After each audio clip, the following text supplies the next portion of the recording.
दर्पण दृश्यमान नगरी तुल्यं निजान्तर्गतं पश्यन्नात्मनि मायया बहिर्भूतं यथा निद्रया यः साक्षात् कुरुते प्रबोध समये स्वात्मानमेवाद्वयम् तस्मै श्री गुरुमूर्तये नमः इदं श्री दक्षिणामूर्तये।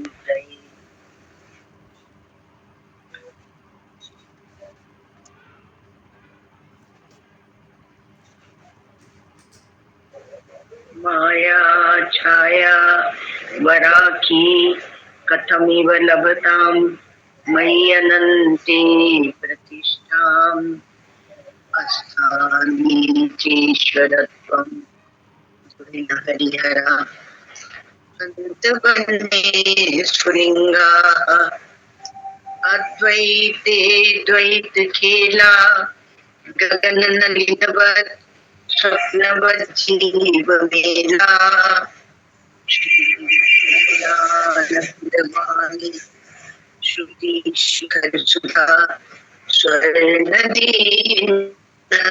पुनातु अखंडानंद संबोध मूर्तये ब्रह्ममूर्तये सुधास्मित समाश्लिष्ट नेत्रांत स्फूर्तये नमः।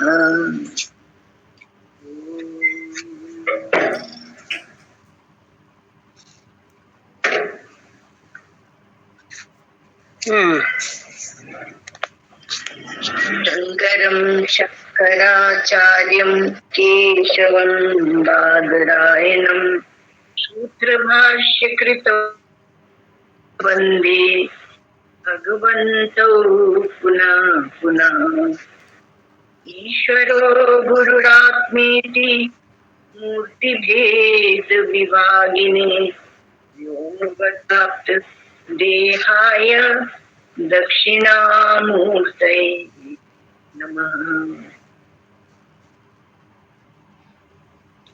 यस्य प्रसादादहमेव विष्णुर्मय्येव सर्वं परिकल्पितं च इत्थं विजानामि सदात्मरूपं तस्याङ्घ्रिपद्मं प्रणतोऽस्मि नित्यम्।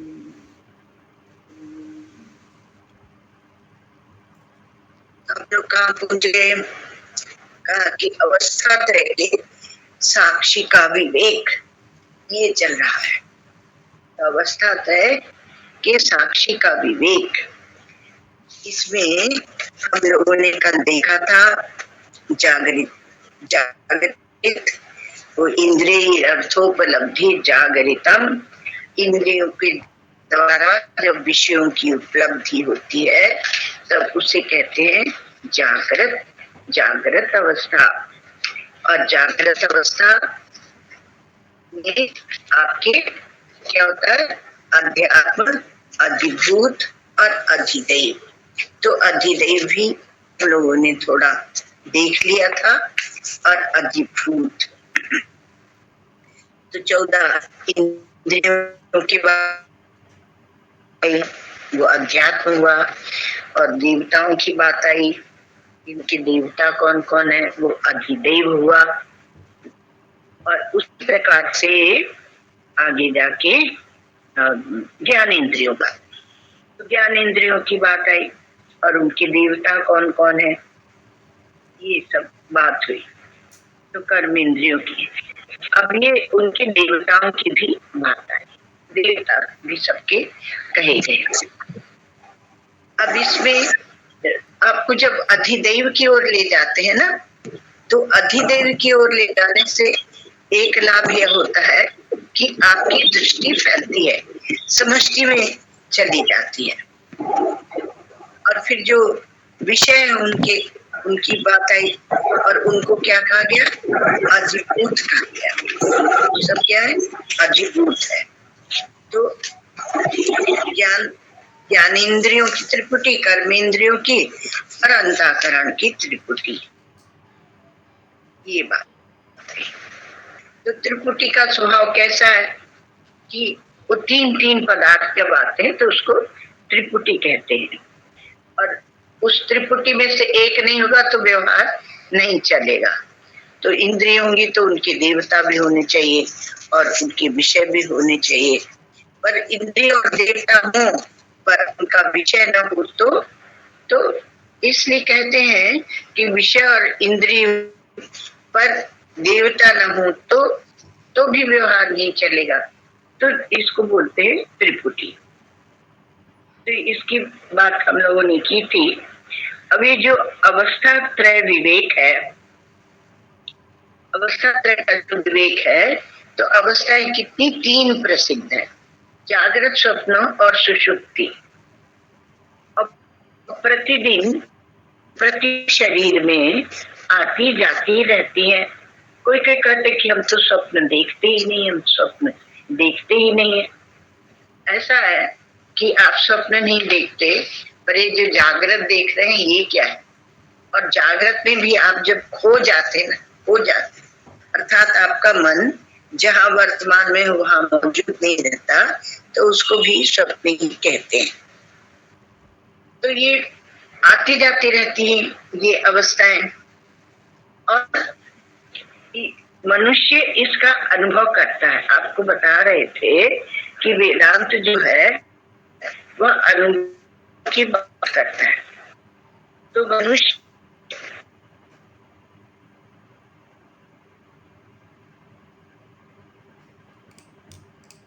करता है, और पृथक पृथक जो विलास होते हैं, जागृत अवस्था का विलास, स्वप्नावस्था का,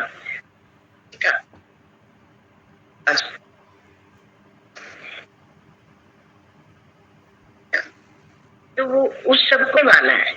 वो स्वयं को भी देखता है, स्वप्न को भी देखता है, सुषुप्ति को भी। यदि इसका करने लगे तो उसमें ही आत्म साक्षात्कार का बीज छुपा हुआ, में बीज। तो उसमें क्या है, आपको मांडुक्य उपनिषद यदि आप देखते हैं तो आपको ये बात समझ में आ जाती है। और विशेषकर उसमें तो 12 मंत्र है, लेकिन विशेषकर कृपा हमारे गौड़पादाचार्य जी महाराज ने उसको बहुत सुंदर से कारिकाओं में खोल दिया। जागृत, स्वप्न और सुषुप्ति। और जो चिन्ह मात्र है, चित्त है, बहुत भारी मत बनाओ जागृत, स्वप्न, सुषुप्ति को। आप वेदांत के विद्यार्थी हैं, और इसलिए ये क्या है कि ये खाली एक दृष्टि मात्र है, कि कुछ भी नहीं, सब दृष्टि मात्र ही है।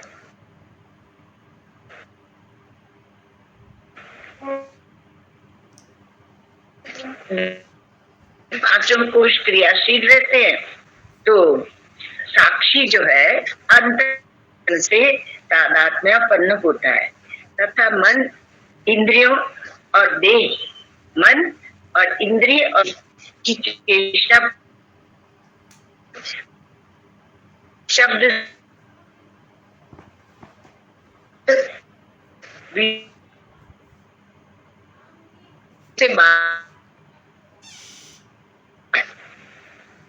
और स्थूल विषयों को है। हम सोए न हो, मनोज में तल्लीन न हो, समाप्त न हो, और अपने इंद्रियों का, शरीर का और आसपास के पर्यावरण का ज्ञान हो, तो हमारी इस अवस्था का नाम जागृत अवस्था है। अब इस पृथ्वी, समुद्र, नदियां, नगर, सूर्य, चंद्र, अग्नि, वायु, आकाश सब है, और हमारी शास्त्र विद्या और पूर्व जन्म, उत्तर जन्म पर रचित जगत जीव रचित सब का सब जागृत अवस्था का विलास है, उसका खेल है। जब देह में निद्रा के कारण अन्नमय कोश क्रियाशील नहीं रहता, किंतु अन्नमय कोश वो लीन हो गया। प्राणमय, मनोमय, विज्ञानमय और आनंदमय कोश क्रियाशील रहते, तब ये कर चुके हम लोग, थोड़ा सा दोहरा रहे। तब देहेंद्रियों की चेष्टा के बिना ही साक्षी अपनी दृष्टि से जागृत अवस्था के समान ही अपने देह को और देह के बाहर के विलास को साक्षात देखता है। उसकी दृष्टि का ही विस्तार है, वो उसकी दृष्टि का ही फैलाव है, तो उसको वह साक्षात देखता है। तब वहां के वह सूक्ष्म भोगों को अपने स्वप्न के द्वारा होता है।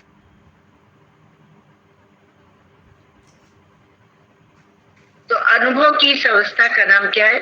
स्वप्नावस्था। जागृत अवस्था में आप मूल उपनिषद के मंत्र में ही देखें तो वहां कहा जागृत स्थानो बहिष्प्रज्ञ सप्तांग एकोनविंशति मुखा स्थूलभुक वैश्वानर प्रथमा पाद। तो इसके क्या है, या आपको इशारा कर रहे हैं, मतलब वो जो आपको खुद करनी पड़ेगी, तो इशारे हो रहे हैं। तो इशारा क्या है कि वह जब जागृत अवस्था में तभी भी उसके सप्तांग है और एकोनविंशति मुख है और स्थूल भुक, स्थूल का भोग बनता है। और यहाँ क्या होता है स्वप्नावस्था में? वही का वही है, अंतः प्रज्ञा, वहां इंद्रिय जो है वो अंतः को चली जाती है, स्थूल इंद्रियां लीन हो जाती है। सप्तांग एकोनविंशति मुखा प्रविविक्त भुक तेजसो द्वितीय पाद। तो सप्तांग वहां भी है और एकोनविंशति मुख यहाँ भी है। इसलिए ये स्वप्नावस्था का विलास बिल्कुल वैसा ही है जैसे जागृत का। अंतर क्या है कि जागृत में स्थूल भोग है और स्वप्न में सूक्ष्म प्रविविक्त भोग। जागृत में राग द्वेष और हे और उपादेय, ये चाहिए नहीं चाहिए, इसको हटाओ इसको लाओ, जो संस्कार हैं वे जागृत अवस्था में तो फलित होने के लिए कर्म की अपेक्षा रखते हैं, किंतु स्वप्नावस्था में कर्म की भी अपेक्षा नहीं, ज्यादा पावरफुल है महाराज। और सप्तांग वहां भी है, सप्तांग यहाँ भी है, तो क्या उसको कर्म की अपेक्षा नहीं है? स्वप्नावस्था में उसको लाने के लिए कर्म की अपेक्षा, किंतु कामना मात्र से ही वो फलित हो जाते हैं, दिखने लगते हैं, प्रतीत होने लगते हैं, हम उन्हें भोगने लगते हैं। तो स्वप्न में क्या है, इसलिए केवल वासनामय भोग है। और जरूरी नहीं कि जो हमें भोगना है वो हमें मिल ही जाए, कुछ और भी मिल सकता है, कुछ उल्टे तरह का शरीर भी आपको दूसरे प्रकार का हो जाता है। किसी को लगता है कि हम आकाश जैसे बहुत विस्तार में फैल गए, कभी ऐसा आता है स्वप्न, कभी होता हम उड़ने लगे वायु के साथ। तो ये क्या है कि सूक्ष्म शरीर ये वासना में होता है। तो जागृत अवस्था मनुष्य का शरीर स्थूल शरीर है और उसके पर्यावरण का भान खोकर जब वह मनोराज्य में तल्लीन हो जाता है, तब अवस्था भी उसको, तब भी वही स्वप्नावस्था के समान ही वो अवस्था होती है। मतलब जागृत अवस्था में भी आपको स्वप्न नहीं आता, तो आप मनोराज्य में जो जाते हैं तो वो भी स्वप्नावस्था है। तो स्वप्नावस्था मन का खेल है सब। स्वप्नावस्था में जागृत अवस्था की स्मृति नहीं होती, किंतु जागृत में आपको स्वप्न की स्मृति होती है। जागृत की स्मृति नहीं, पर स्वप्न में जागृत की स्मृति नहीं है, पर जागृत में स्वप्न की स्मृति है। तो इससे ये आपके अनुभव के आधार से यह पता चलता है कि जागृत अवस्था का अभिमानी और स्वप्नावस्था का अभिमानी ये एक नहीं है। यद्यपि दोनों अवस्थाएं एक जैसी ही है और एक ही साक्षी की भाष्य है, पर इसका जो अभिमानी है, यहाँ भेद क्या किया गया? अभिमानी का और साक्षी का, दृष्टा का भेद किया गया। तो जागृत अवस्था के अभिमानी को विश्व कह दिया और स्वप्नावस्था के अभिमानी को तेजस कह दिया। तो अभिमानी कौन है? जिसने जागृत अवस्था का अभिमान किया और स्वप्नावस्था का किया हुआ तेजस है, और ये अभिमानी ही लीन हो जाता है। विश्व जो है वो तेजस में लीन हो जाता है। इसलिए स्वप्नावस्था में आपको जागृत की स्मृति नहीं होती, किंतु जागृत अवस्था में आपको स्वप्न की स्मृति होती है। तो अब ये विश्व और स्वप्न का जो तेजस है, तो विश्व जो है वो बहिकरण का अभिमानी है, बाहर जो बहि इंद्रियां हैं उनका अभिमानी, और तेजस वह अंतःकरण का अभिमानी, सूक्ष्म है ना, सूक्ष्म को भोगता है। तो स्वप्न अवस्था में जो अन्नमय कोश है वह अक्रिय हो जाता है, और बहिकरण जो विश्व है वो सर्वथा तेजस में लीन हो जाता है।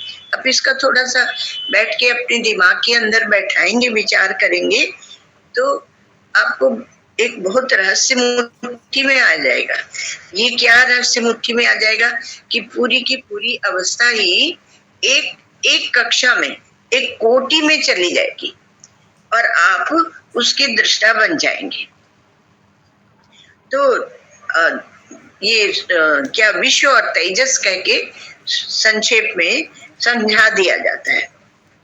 तो स्वप्नावस्था में क्या है कि जो विश्व है वह अक्रिय हो जाता है और वो सर्वथा तेजस में लीन हो जाता है।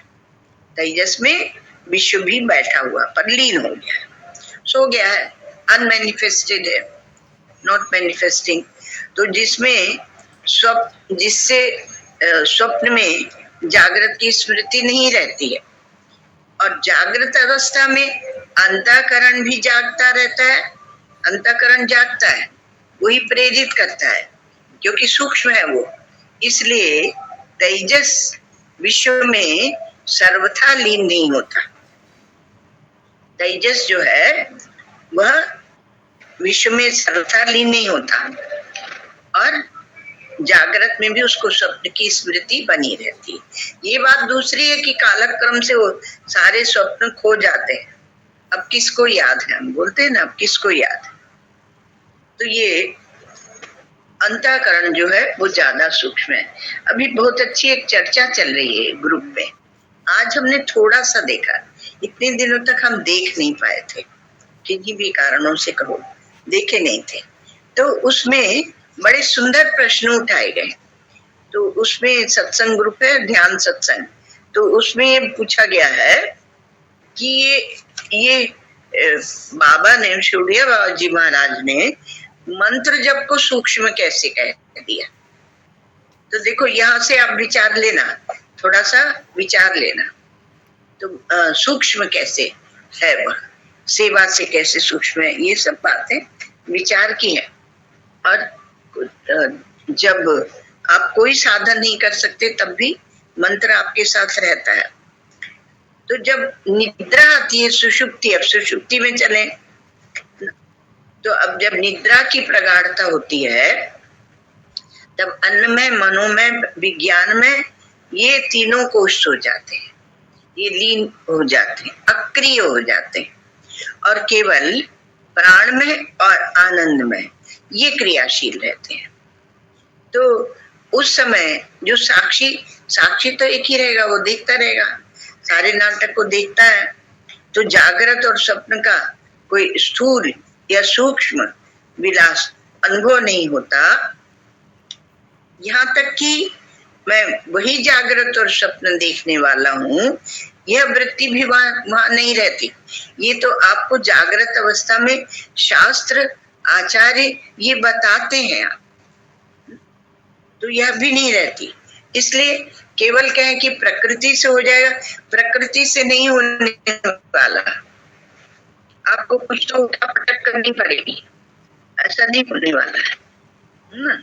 और कहें कि नहीं हम तो सहज सहज समाधि में रहते हैं, तो सहज समाधि आपकी क्या है, मन की कोई कल्पना है कि क्या है? तो वृत्ति भी नहीं रहती वहां कि मैं जागृत को देखने वाला हूँ कि स्वप्न को देखने वाला हूँ। किंतु क्या होता है, सुषुप्ति से उठकर सुख का अनुभव उसको होता है, सुख का अनुभव अवश्य करता रहता है। क्योंकि जब सोकर उठता है तो क्या कहता है कि मैं सुख से सोया था और मुझे किसी बात का पता नहीं चलता था। सुखम स्वाप्सम न किंचित अवेदिशम, मुझे किसी बात का पता नहीं चला, कुछ जानकारी नहीं थी। तो इसमें दो चीज का अनुभव है, एक अज्ञान और दूसरा सुख। सुख की, अज्ञान और सुख की इसी अवस्था का नाम है सुषुप्ति। क्योंकि जब हम ये मान लेते हैं कि जो तमोगुण है वो तमोगुण नहीं होना चाहिए, सत्वगुण ही होना चाहिए, तो वो एक बात है, वो साधना काल की एक बात है। लेकिन सुषुप्ति में क्या है कि तमोगुण है, अर्थात अज्ञान है, अज्ञात है सबको आपको, किंतु फिर भी सुख है। तो सुख है वो क्या दिखाता है कि आपका साक्षी आत्मा वहां पर है। और सुषुप्ति का जो अभिमानी है उसका नाम है प्राज्ञ। तो विश्व, तेजस और प्राज्ञ की ये कथा चल रही है। तो प्राज्ञ में विश्व और तेजस दोनों का लय हो जाता है, अथवा कहो प्रलय हो जाता है। तो उसमें प्रलय है और सुषुप्ति अवस्था में जागृत और स्वप्न की कोई स्मृति भी शेष नहीं रहती। प्रलय के देवता कौन? हमारे भगवान शंकर है। तो इसलिए उनमें क्या बोलते हैं कि वो तमोगुण है, तो तमोगुण की विशेषता है। तो व्यष्टि तमोगुण नहीं है वहां पर आप सोचे कि व्यष्टि तमोगुण होगा, व्यष्टि तमोगुण है और इसीलिए उनको सगुण साकार करना पड़ा और दिखाना पड़ा कि वो समाधि लगाते रहते हैं। समाधि तो आप जानते हैं कि जब सत्वगुण की का विशेष उद्रेक होता है तभी समाधि लगती है। तो प्राज्ञ में ये दोनों जाके सो जाते हैं। तो प्राज्ञ में, प्राज्ञ माने प्राज्ञ दो प्रकार से इसको तोड़ते हैं। एक तो प्रकर्षेण अज्ञे या प्रकर्षेण उसमें ज्ञान है। तो प्राज्ञ में विश्व और तेजस सर्वथा प्रलय हो जाता है। सुषुप्ति अवस्था में जागृत और स्वप्न जो होते हैं उनकी कोई स्मृति सुषुप्ति में नहीं शेष रहती। प्राज्ञ जागृत में अभी प्राज्ञ नहीं जाता कहीं, जागृत में क्योंकि सूक्ष्म ज्यादा है ना, इसलिए इसको कारण नाम दिया गया। तो जागृत में विश्व से एक होकर रहता है और जगने पर सुषुप्ति के अज्ञान और सुख की स्मृति होती है। इसका प्रमाण देना पड़ता है ना कि कैसे तुमने कह दिया कि प्राज्ञ जो है वो सुषुप्ति में रहता है, क्योंकि आपको स्मृति होती है, अज्ञान और सुख की जो स्मृति होती है तो वो प्राज्ञ है। और आप कहते हैं कि मैं सुख से सोया था और मुझे कुछ भी ज्ञान नहीं था। तो जागृत अवस्था में ये तीनों गुण वर्तमान रहते हैं और जागृत को हम क्या मानते हैं कि ये सत्व प्रधान है, क्योंकि इसमें ही सब प्रकार के ज्ञान और सुख होते हैं। तो गीता में आप देख लीजिएगा वो ज्ञान और सुख का क्या बात है। तो यह एक मत है। दूसरा मत है, क्या मत है? पहला क्या हुआ कि सत्व प्रधान है और ज्ञान और सुख जागृत में होते हैं। और दूसरा मत है कि जागृत रजोगुण प्रधान है, क्योंकि स्वप्न में भी सब ज्ञान और सुख होते हैं, किंतु स्थूल देह की क्रिया जो है वह जागृत की विशेषता है। वह कामना मात्र से यहाँ ये है। तो स्वप्न और सुषुप्ति में निद्रा दोष के कारण तमोगुण है। तो सुषुप्ति तमः प्रधान अवस्था है और जागृत अवस्था में कह दिया कि सत्वगुण की प्रधानता है। तो अहम और इदम प्रत्ययों का तिरस्कार किया जाए, तिरस्कार कर दिया जाए तो समाधि अवस्था की प्राप्ति जागृत अवस्था में हो जाती। समाधि सत्व प्रधान सुषुप्ति अवस्था ही है। आभ्यासिक जो सुषुप्ति है उसी का नाम समाधि है, किंतु ये आभ्यासिक है इसलिए पुरुष प्रयत्न से प्राप्त होती है, जबकि निद्रा में जो सुषुप्ति है, निद्रान्वित जो सुषुप्ति है वह क्या, वह नैसर्गिक है। तो नैसर्गिक जो समाधि है, भगवान ऐसी व्यवस्था बना के रखे हैं कि नैसर्गिक समाधि आपको प्रतिदिन देते हैं, उसी का नाम सुषुप्ति है। ठीक है, अच्छा। तो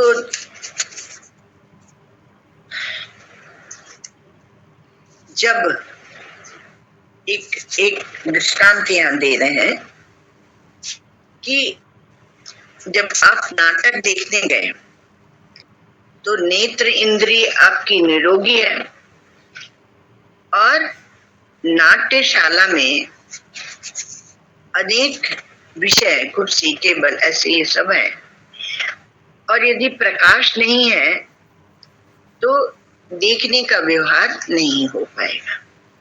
जो अधिदैव भी लिया गया ना, उसकी बात है, नहीं हो पाएगा। ठीक है, और आप कुएं में गए और आपने रस्सी लटकाई पानी निकालने के लिए, और आपने रस्सी को और लोटे को बांधकर और अंदर कुएं में लटकाया, है ना, पर लोटा टूट गया तो वो जाके कुएं के तल में जाके बैठ जाएगा, और फिर एक आदमी को उसको ढूंढने के लिए नीचे जाना पड़ेगा, उतरना पड़ेगा। तो वो डुबकी मार के वो उसमें निष्णात होता है और लोटे को लेके आता है, उसको लोटा मिला।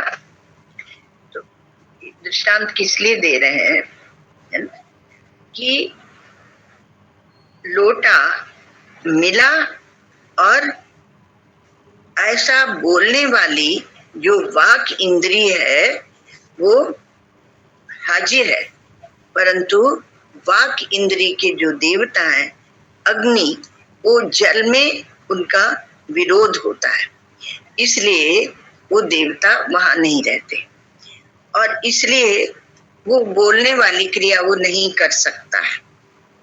जो कुएं में उतरा है वो बोलने वाली क्रिया वो नहीं कर सकता है। व्यवहार की बात बताई जा रही कि कैसे ये त्रिपुटी होनी चाहिए और तब आपका व्यवहार चलता है। तो कुएं में गया तो उसके पास है, वाणी है, सब कुछ है, पर वो क्रिया नहीं कर सकता है क्योंकि अनुग्राहक देवता अग्नि वहां पर नहीं है, तो आप नहीं बोल पाएंगे। और नाट्यशाला में सब कुछ है पर प्रकाश नहीं है, तभी भी वहां व्यवहार नहीं हो पाएगा, है ना। तो उसी प्रकार से श्रोत्र इंद्रिय, कान की जो है वो तब काम करती है जब दिशा रूपी देवता हाजिर होते हैं और आसपास सब शांत होता है, किसी प्रकार का शब्द विषय नहीं है, और यदि शब्द विषय है तो आपको दिशा चाहिए। तो यदि इसमें क्या बता रहे हैं कि दिशा रूपी देवता हाजिर है और आसपास शांत है, पर किसी कोई प्रकार का शब्द नहीं है, कोई आवाज नहीं है। तो आपकी जो सुनने का शौक है या शक्ति है, क्रिया है, वो सिद्ध नहीं हो पाएगी। तो त्रिपुटी तीनों चीज होनी चाहिए। तो इसी प्रकार से सब त्रिपुटियों में लगा लेना चाहिए कि जागृत अवस्था व्यवहार, इसको समझना। और त्रिपुटी में से एक का अभाव होने से व्यवहार नहीं होता है। मेरा स्वभाव कैसा है और उसको कैसे किस तरह से समझे, तो गुरु जी ने कहा कि तुम्हें जो ऊपर त्रिपुटी की बात बताई गई है वो कैसे पूर्ण होती है उसको तुम जानो, और जो जब वो अपूर्ण होती है उसको भी जानने वाले तुम हो। पूर्ण और अपूर्ण दोनों को तुम जानते हो। जैसे सुषुप्ति में अज्ञान है उसको भी तुम जानते हो, सुख है उसको भी तुम जानते हो, क्योंकि विषय नहीं है ना, निर्विषयता है, इसलिए सुख तो होगा, तो उसको भी तुम जानते हो। त्रिपुटी का व्यवहार है, त्रिपुटी का अभाव है। तो त्रिपुटी जो है जब अपूर्ण होती है तो व्यवहार नहीं होता है, पर इसको भी जानने वाले तुम हो, तुम इसको जानते हो, ठीक है ना।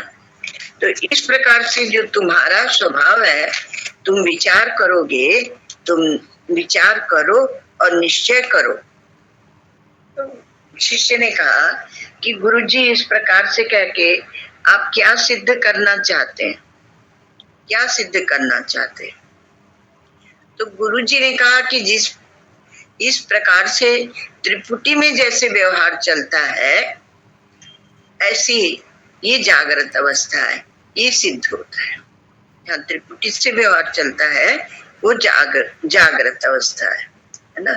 अब इसका और विचार हम लोग कल करेंगे, समय हो गया। ओम सर्वे भवन्तु सुखिनः, सर्वे सन्तु निरामया, सर्वे भद्राणि पश्यन्तु, मा कश्चित् दुःखभाग् भवेत्। असतो मा सद्गमय, तमसो मा ज्योतिर्गमय, मृत्योर्मामृतं गमय। पूर्णमदः पूर्णमिदं पूर्णात् पूर्णमुदच्यते, पूर्णस्य पूर्णमादाय पूर्णमेवावशिष्यते।